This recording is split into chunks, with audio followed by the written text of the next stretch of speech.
Buenos días, compañeros y profesores. Soy Demian Morales y les hablaré sobre el artículo sobre expresión de la PEP carboxilasa de agave, mejora el crecimiento y tolerancia al estrés en plantas, basado en el artículo de nombre homónimo de Liu de et al, publicado en 2021. La familia Asparaceae posee un género de plantas propias del ambiente árido, que llevan a cabo un tipo particular de fotosíntesis CAM. Se trata del género agave de los magueyes, originado hace casi 8 millones de años en el corazón de México y partícipe de un proceso de domesticación desde hace 10.000 años. Su importancia permea en distintos ámbitos de nuestra vida, en lo económico, social, cultural y en la ciencia. Su estudio es particularmente interesante por características como la anatomía, la suculencia de sus hojas, su ecología e interacciones con otros organismos, su ciclo de vida, su poético hábito monocárpico y, por supuesto, su fotosíntesis. Se piensa que esta fotosíntesis CAM es un factor clave en la plasticidad y aclimatación del maguey, incluyendo estrategias de resistencia a la salinidad y sequía. Lo anterior es importante si consideramos que aproximadamente el 40% del suelo continental presenta un grado de sequía que supera los niveles máximos aptos para el crecimiento de plantas de cosecha, y de los suelos que sí tienen irrigación adecuada para el crecimiento vegetal, aproximadamente el 20% poseen alta concentración de cationes, lo que induce un estado de estrés salino en las plantas, que puede no necesariamente ser mortal, pero sí afecta la producción de biomasa y velocidad de crecimiento. Estos son los dos principales obstáculos que restringen a la producción agrícola actual. Por esto, en la investigación presentada, Liu de Gao y su equipo de investigación proponen la siguiente hipótesis. Agave americana, la especie tipo del maguey, es un ejemplo perfecto de organismo CAM resistente a la sequía y salinidad. Por lo tanto, crear plantas recombinantes que posean el sistema enzimático responsable de la fotosíntesis CAM puede hacer que estas plantas maximicen su uso de agua, eficienten su tasa de fijación de CO2 y adquieran resistencia a la sequía. Así pues, en este estudio se determinó la influencia de la sobreexpresión de la enzima PEP carboxilasa en el rendimiento fotosintético y resistencia al estrés abiótico en la planta C3 del tabaco, Nicotiana silvestris. Pasemos ahora a los materiales y métodos, que consisten en 10 protocolos distintos. Para comenzar, se identificaron todas las posibles secuencias de PEP carboxilasa en agave americana mediante un alineamiento en BLAST de 4 secuencias de RNA mensajeros correspondientes a Arabidopsis thaliana, cada una de las cuales codifica para distintas PEP carboxilasas. Una vez obtenidas las secuencias, se hizo un análisis filogenético mediante MAFT, esto con la finalidad de identificar la secuencia exacta que codifica para una PEP carboxilasa exclusiva de la fotosíntesis CAM. Recordemos que la fijación primaria del carbono surgió de forma independiente en los diversos clados de plantas, tanto en la C4 como en las CAM, por lo cual no es de sorprender que las enzimas involucradas en este proceso surgieran más de una vez en un mismo linaje.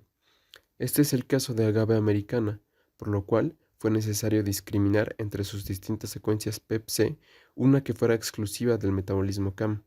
Para esto, el análisis se hizo utilizando como grupos hermanos secuencias bien caracterizadas de PEP-C homólogos en plantas C3 y C4, como el mijo, el maíz, el arroz, el sorgo, la caña de azúcar y el trigo.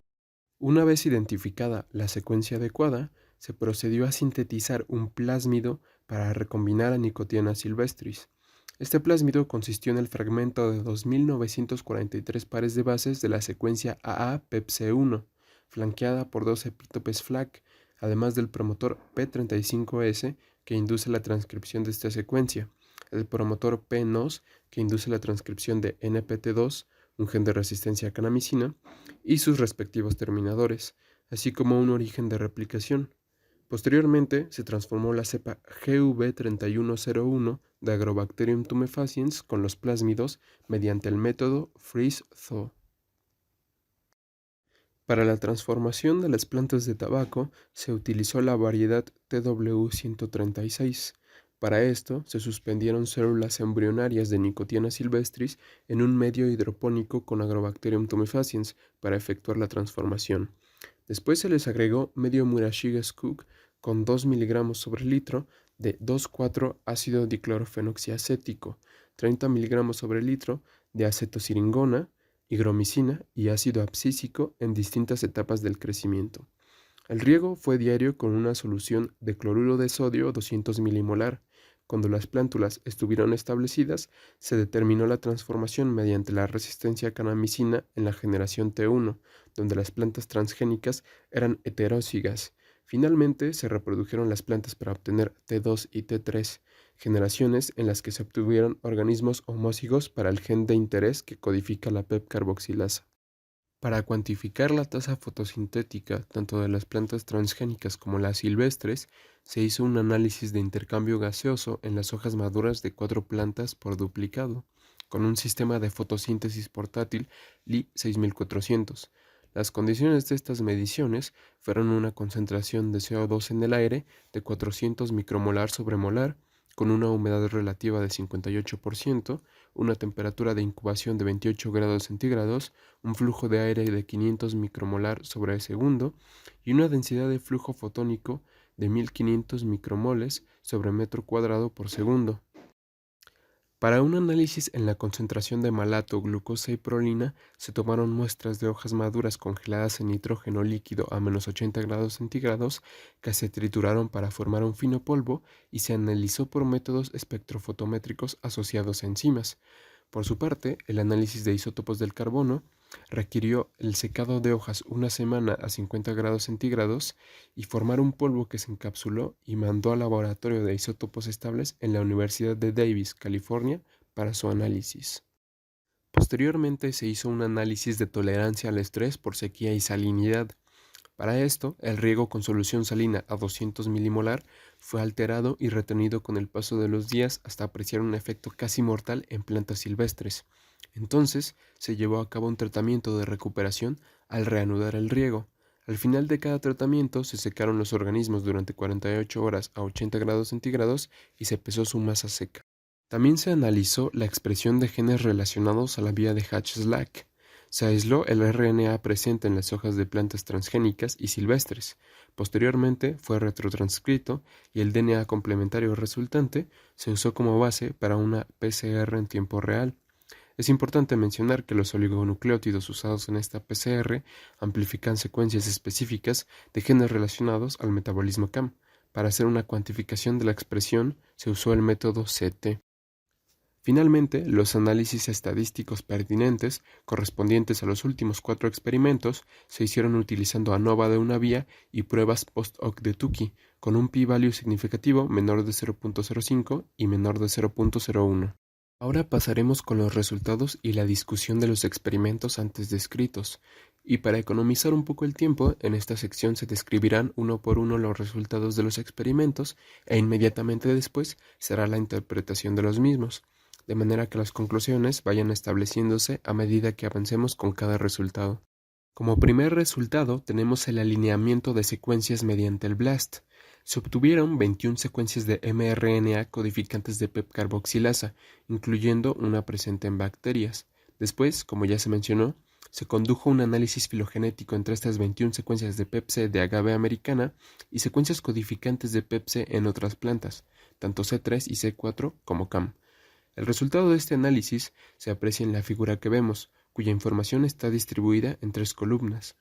En la primera columna tenemos el análisis filogenético per se, y, con ayuda de la cercanía evolutiva que nos arroja y la simbología provista, podemos ubicar exactamente el tipo de metabolismo al que corresponde cada PEP-C.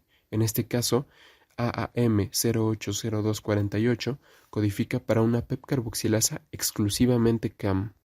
Por otra parte, tenemos 2 columnas que esquematizan la expresión de las 21 secuencias de PEP-C presentes en A americana a distintas horas del día, desde las 9 p.m. hasta las 12 p.m., y en distintos tejidos, en las hojas, en el meristema apical del tallo, en el rizoma y en la raíz.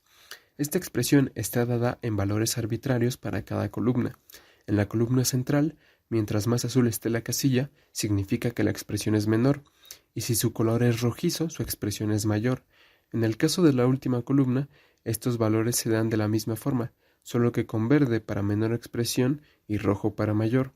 Así, por ejemplo, podemos decir que la expresión AAM073410 en las hojas de A americana es muy baja a las 3 am e incrementa ligeramente a partir de las 6 am hasta las 12 pm. O podemos decir también que la expresión de AAM 034200 en las hojas es mayor durante todo el día con respecto a la de AAM 090924. Sin embargo, hay una secuencia cuya expresión salta de inmediato a la vista por su color. Se trata de AAM 080248, con un valor considerablemente más grande que el resto de secuencias, además de expresarse casi en la misma cantidad a todas horas en el mesófilo de la hoja. De lo anterior se interpretan dos ideas. Uno, que AAM 080248 es la PEP carboxilasa exclusiva de la fotosíntesis CAM en A americana, y dos, que esta enzima es la que posee mayor expresión en las hojas durante todo el día, por lo que casi la totalidad de la fijación primaria en la vía de Hatch-Slack debe correr por cuenta de esta enzima. En pocas palabras, esta es la secuencia buscada. A partir del reconocimiento de la secuencia AAM080248, que en adelante llamaremos AAPepC1, se cultivaron plantas transgénicas de tabaco, cuya descendencia fue seleccionada de acuerdo con el radio de resistencia a la canamicina presentado. Dos líneas de descendencia, AAPepC1-OE1 y AAPepC1-OE2, fueron las utilizadas para los experimentos. Además, se usaron dos plantas más, una transformada con un plásmido vacío, Empty Vector o EV, y una planta control no transformada, Wild Type o WT. El primer resultado fue la cuantificación de la fotosíntesis neta a lo largo del fotoperiodo. La barra inferior al eje de las X representa las horas y duración del fotoperiodo y de la noche. En el eje de las Y tenemos la tasa fotosintética. Podemos observar que las plantas que no expresan AAPepC1 tienen un pico de fijación en 15 micromoles de CO2 sobre metro cuadrado por segundo, mientras que de las líneas transgénicas OE1 y OE2 está en 20 micromol. Esta diferencia se mantiene durante la mayoría del fotoperiodo hasta la llegada de la noche, donde se presenta un decaimiento drástico hasta valores ligeramente negativos. Mediante el estadístico de ANOVA se obtuvo una diferencia significativa, con p-value menor a 0.01, entre la tasa fotosintética de OE1 y OE2 respecto a la de EV y WT. También se cuantificó la biomasa fijada con el isótopo delta 13 carbono, el cual nos permite establecer la cantidad de CO2 fijado exclusivamente por PEP carboxilasa, ya que estos átomos de carbono no suelen ser usados por Rubisco. Las mediciones arrojan una clara tendencia en la que las líneas transgénicas exhiben un radio de isótopos de carbono delta 13 menos negativo que las plantas sin AAPepC1. Sin embargo, solo las plantas OE2 poseen una diferencia significativa respecto a las demás plantas. Finalmente, se cuantificaron los cambios en la acumulación de malato y glucosa. Recordemos que el malato es un intermediario de la fotosíntesis CAM, pero también puede ingresar al ciclo de los ácidos tricarboxílicos o ciclo de Krebs para formar glucosa en planta C3, como lo es la planta del tabaco. Se registró una diferencia significativa en las concentraciones de malato entre las plantas OE1 y OE2 y las EV y WT, teniendo como máxima diferencia la presentada en el pico de las 15 horas, en el que las plantas sin AAPepC1 exhibieron poco más de 6 micromol de malato por gramo de masa fresca y OE2 presentó 10 micromol de malato por gramo de masa fresca. Por su parte, la acumulación de glucosa también tuvo una diferencia significativa entre los dos grupos, con la mayor disparidad en el pico de las 9 horas, en el que las plantas EV y WT tenían poco menos de 2 micromol de glucosa por gramo de masa fresca, mientras OE2 presentó más de 3 micromol de glucosa por gramo de masa fresca.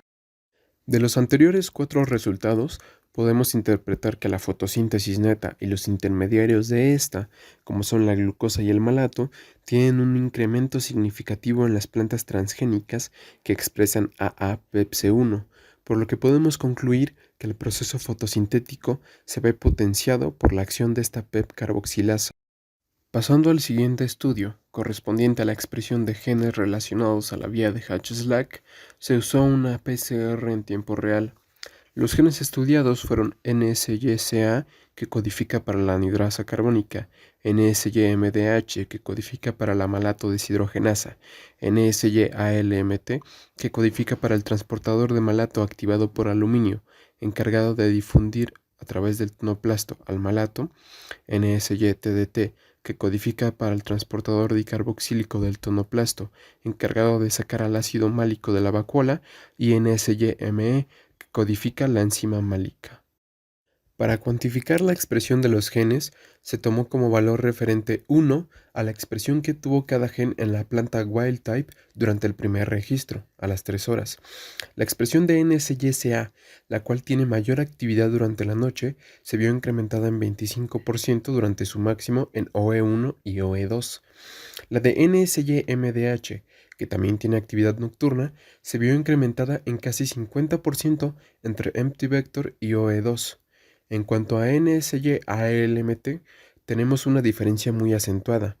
Mientras las plantas wild type y empty vector tienen su pico de expresión a las 9 horas, seguido de un decremento continuo hasta llegar a la meseta, OE1 y OE2 tienen una expresión que sigue aumentando después de las 9 horas y tiene su pico hasta las 15 horas, seguido de un decremento. Esto tiene una relación directa con la actividad de las enzimas antes descritas. Mientras más malato se produzca, más tardarán los transportadores de tonoplasto en meter dicho malato.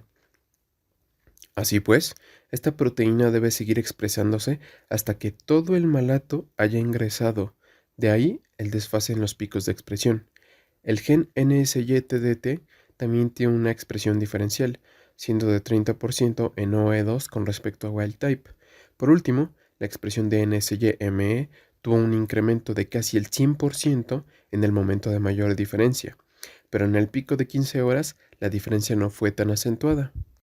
Se puede concluir, pues, que la expresión de PEPC1 en plantas transgénicas induce un incremento en la expresión de otros genes relacionados a la vía de Hatch-Slack, lo cual es probablemente una de las causas de por qué la fotosíntesis tiene un mayor rendimiento en estas plantas. Los dos últimos experimentos realizados fueron la determinación de la producción de biomasa y la tolerancia al estrés salino y sequía. Para medir la biomasa, se hizo una descripción fenotípica donde, tras 6 semanas de crecimiento, se observó que las plantas OE1 y OE2 presentaban mayor tamaño general y hojas más grandes que las plantas empty vector y wild type. Se pesó su masa seca y se confirmó la existencia de una diferencia significativa entre ambos grupos de plantas, siendo mayor la masa seca en plantas expresando AA-PEPC1. Para medir la tolerancia a la salinidad, las plantas fueron regadas cada 2 días con 200 mililitros de una solución 200 milimolar de cloruro de sodio. A la cuarta semana, el estrés salino produjo la muerte de una planta wild type y una empty vector. Podemos observar en la imagen el estado casi mortal en el que están las dos primeras columnas de plantas, mientras que las OE1 y OE2, aunque exhiben una coloración marchita en las puntas de las hojas, aún son verdes hacia la base. Después se midió la masa seca de estas plantas, cuyos valores presentaron una diferencia aún más dramática que su medición en condiciones normales. Se determinó una diferencia significativa entre ambos tipos de plantas, siendo casi del doble la biomasa de las plantas expresando AA-PEPC1. Por último, la tolerancia a la sequía se midió interrumpiendo el riego de las plantas por 15 días, llevándolas a un estado fatal. Posteriormente se volvieron a regar y al tercer día se hicieron las mediciones de biomasa. En la primera imagen se aprecia claramente que la magnitud de la sequía afectó drásticamente a todas las plantas, aunque OE1 y OE2 parecen estar menos afectadas. Sin embargo, la diferencia es muy diametral tras renovar el riego.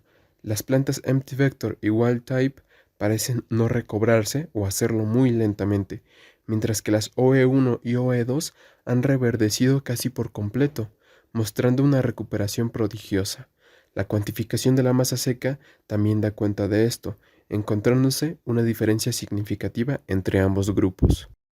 Repasando las interpretaciones, a partir de todos los experimentos anteriores, podemos afirmar lo siguiente. 1. La expresión de PEPC en plantas de tabaco mejora la tasa de fijación de carbono y la producción de glucosa y malato. 2. Esto induce un incremento en la expresión de genes involucrados en la vía de Hatch-Slack, lo cual puede ser responsable de un mejor rendimiento fotosintético. Y 3. Inducir la fijación primaria de carbono conlleva un mejoramiento en la economía hídrica y la resistencia a la salinidad y la sequía, tal como la que exhiben las plantas CAM. Por todo lo anterior, podemos concluir que inducir la fotosíntesis CAM en plantas C3 mejora sus capacidades de crecimiento y supervivencia, ambas características deseables en plantas de interés económico. Por lo anterior, este descubrimiento puede tener aplicaciones muy útiles en el campo de la agronomía y quizás dé pie al tan soñado uso de suelos salobres para cultivo de plantas, lo cual puede impactar en la oferta de alimentos y, en el mejor de los casos, impulsar la producción de alimentos en países con problemas de escasez de cultivo. Muchas gracias por su atención. A continuación están las referencias.